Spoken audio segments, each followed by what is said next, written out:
Thank you, Dr. Garavanci, and good afternoon. Welcome to my hometown of Perth, and I certainly welcome the largest ever German delegation at a conference in Australia, which included my very good friend, President Steinmeier. In fact, Frank Walter graciously hosted me in Berlin in September of 2016 at our inaugural Australia-German 2+2 Defence and Foreign Ministers meeting when he was Foreign Minister, and we are the only nation with whom Germany has such a format. State Secretary Beckmeyer and senior government, parliamentary and business representatives from Germany. I acknowledge my cabinet colleague, Senator Matthias Cormann, my counterpart, Singaporean Foreign Minister Vivian Balakrishna, and other ministers from our region. I've had a number of meetings with other ministers, and I have given them all this koala. And I take this opportunity to put in a plug for Australia. We are standing for election to the World Heritage Committee in Paris later this month. And this koala is wearing a little hoodie that says Australia World Heritage Committee 2017 to 2021. So these will be available to anyone who has any influence over anyone who is voting. Your children and grandchildren will adore them. I want to congratulate the Business Council of Australia and the German-Australia Chamber of Industry and Commerce for bringing together such an extraordinary group of leaders from Australia, Germany and the Asia-Pacific. While this is called the Asia-Pacific Regional Conference, I more often refer to Australia's place as being in the Indo-Pacific region. It's a concept that brings more contemporary perspectives to the profound geostrategic shifts that we are witnessing. It also brings Perth directly into the frame, Australia's Indo-Pacific capital, a city that looks west to the Indian Ocean, home to over 200 nationalities, and we share the same time zone as 60% of the world's population. At a time when a number of the countries of the Indo-Pacific are emerging onto the global stage, I believe our next panel discussion will provide the basis for a fascinating dialogue and hopefully cover many global and regional issues. So in the meantime, allow me to make some observations to set the scene for our discussion. Celebrated Australian author and historian Professor Geoffrey Blainey published a seminal work in 1967 titled The Tyranny of Distance, in which he argued that Australia's geographical isolation was integral to shaping our national character, and there's little doubt that such isolation has been fundamental to our sense of self-reliance, resilience in the face of adversity, resourcefulness and enterprise. Today, globalisation, the internet and faster transport links have done much to overcome that geographic isolation. For example, our national airline Qantas first flew passengers from Sydney to Europe in 1947, and the journey took several days with stops first at Darwin and then in Singapore and India and Pakistan and Egypt and Libya.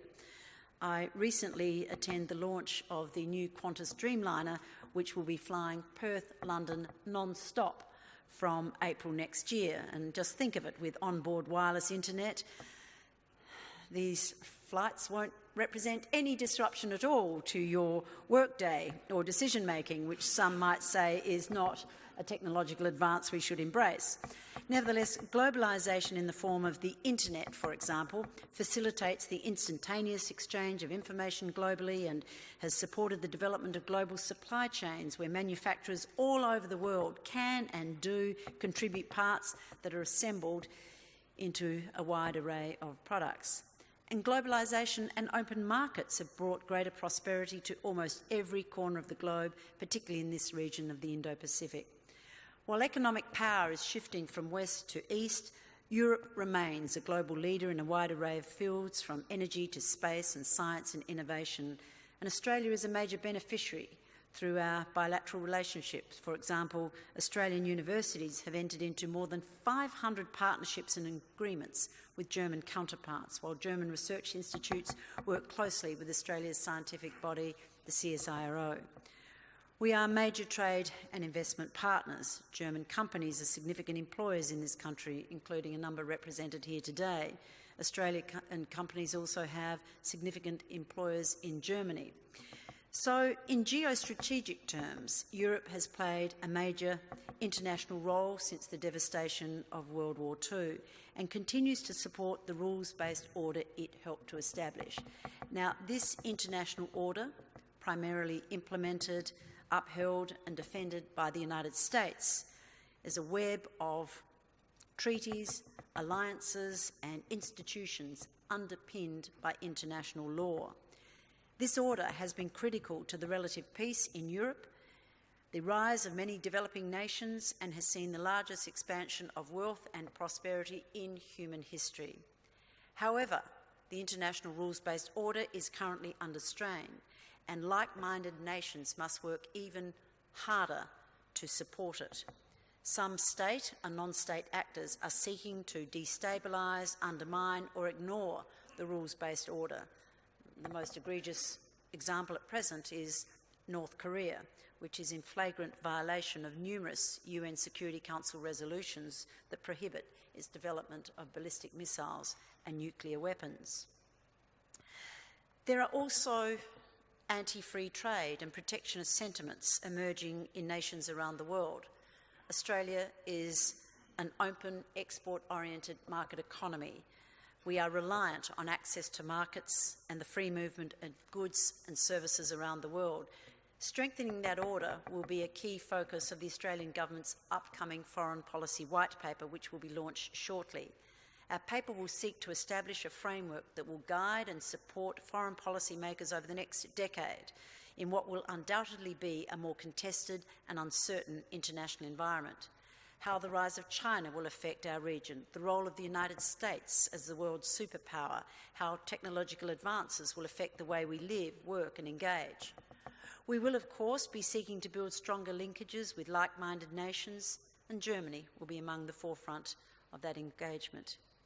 For example, we're very keen to finalise a free trade agreement with the EU and would be grateful for Germany's influential voice in the EU on that issue.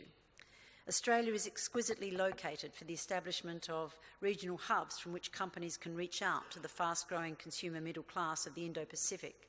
The Australian Government has prioritised open markets and has successfully secured free trade agreements in the last 3 years with the big three in North Asia, China, Japan and South Korea.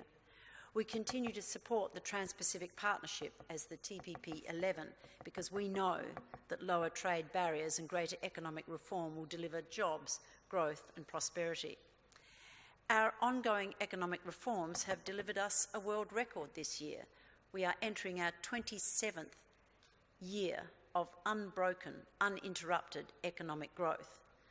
We're an energy and minerals global power, exporting the resources needed to drive economic growth in the region.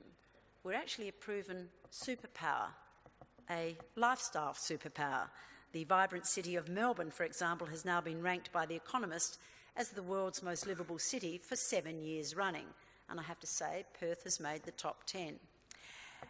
Our white paper will also reflect the significant investment Australia is making and will continue to make in our relations with the nations of the Indo-Pacific. One of our most significant Asia engagements of soft diplomacy is the New Colombo Plan.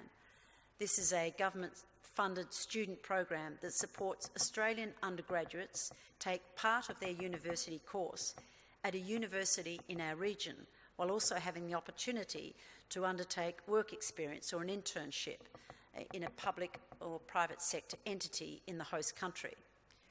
This program began in 2014. By the end of 2018, our New Colombo Plan will have supported more than 30,000 Australian undergraduate students from 40 Australian universities to live, study and undertake internships in 40 locations across the Indo-Pacific. Thousands and thousands of young Australian undergraduates are returning to Australia with new perspectives, new insights, new skills, contacts and networks and friendships from their experiences in the region, so that our next generation of leaders are more Asia literate. It is a long-term investment to ensure that our relationships in the region endure. Around 240 private sector organisations have signed up to support the program, offering internships and mentorships in the region to our scholars. Together with public sector entities and civil society, our students are receiving transformational opportunities to gain real-life experience in our region. This will ensure that our future leaders are more aware of Australia's place in the world, which will add value to Australia as a partner for the rest of the world. There's vast mutual benefit to Europe and to the Indo-Pacific from greater economic engagement and integration, underpinned by a robust and respected rules-based international order. Germany is a welcome partner in that endeavour, and I look forward to working ever more closely in the years ahead. Thank you.